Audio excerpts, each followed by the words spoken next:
Hey, it's Lockie here with a review of the Insta 360 1X, which I use specifically for filming snowboarding.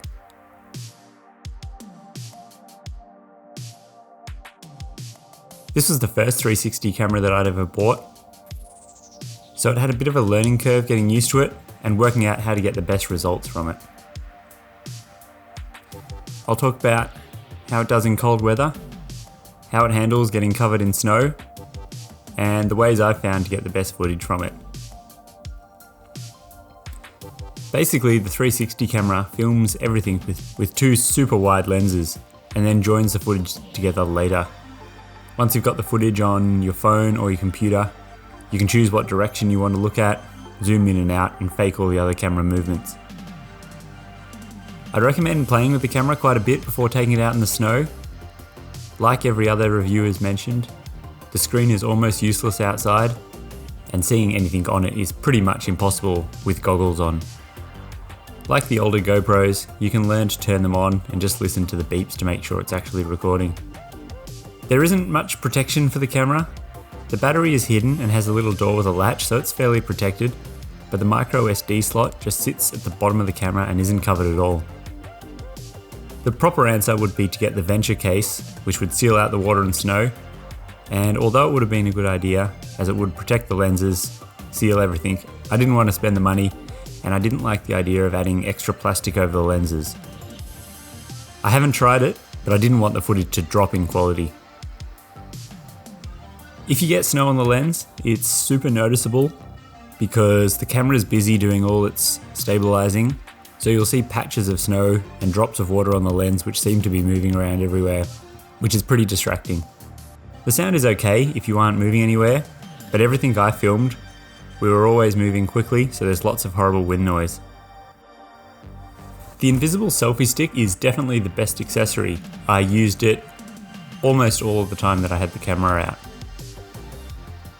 The main thing that I like about it is it's small enough to fit in my jacket pocket when I'm not filming, so that I didn't have to hold it out while I was riding.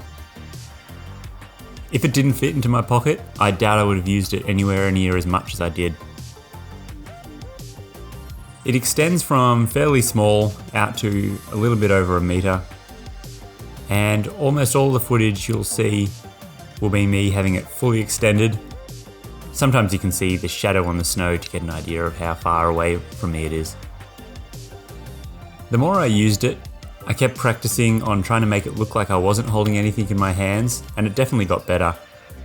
Wearing black mitts also helped, as you couldn't see where the pole disappeared. It's hard to do when you're concentrating on riding, but naturally I wanted to hold the pole in front of me and up about a 45-degree angle, which is a pretty comfortable angle to hold at, but the closer I got the pole to the ground really seemed to improve the footage. It made it look a bit more like I was following someone who was filming me. The battery doesn't last a super long time, but when you consider that it's powering two cameras, it makes a little more sense. Although I was filming in quite cold conditions, I didn't often run out of power because I'd film a run, then put the camera in the little wetsuit case and keep it in a warm pocket until I needed to use it again. If you kept it out in the weather, it would drain the battery pretty quickly.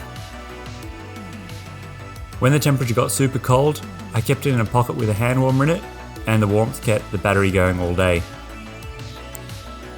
Using a hand warmer in my pocket kept it going for long enough that I never had to bother buying a second battery. The website used to have a cold weather battery that you could buy, but it looks like it's been removed now. The files that the 1X make are fairly big. They seem to be around about a gigabyte per minute when I'm filming at 5K and 30 frames a second.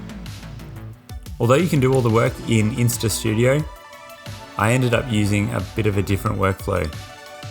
I'd import all the files into Insta Studio, then bulk export the full-size videos out. Then I'd do all the editing in Premiere, where I use the GoPro Reframe plugin to choose what areas of the video to focus on and do all the animating. I just found it had more control over little settings than I was getting from Insta Studio, and I do the rest of the editing in Premiere anyway.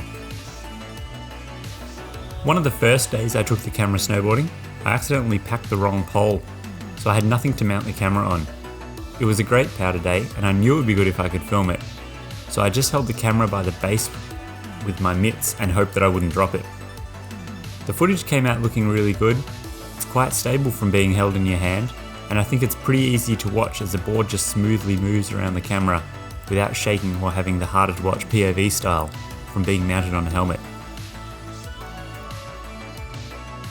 Holding the pole up as high as you can almost makes the footage look like it was taken with a drone, especially considering the pole isn't really that long.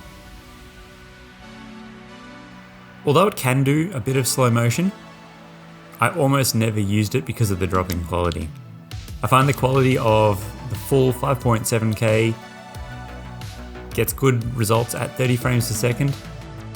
You can drop the quality down to 4K and get 50 frames a second, and then down to 3K and get 100 frames a second. But there's a noticeable drop in quality, especially if you're trying to minimize the amount of the fisheye look. Overall, I use it much more than I thought I would. It's easy to get out, screw on the pole and film, and know that you're able to play around on the computer later to get the shot that you wanted without a whole lot of planning.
Transhumanism.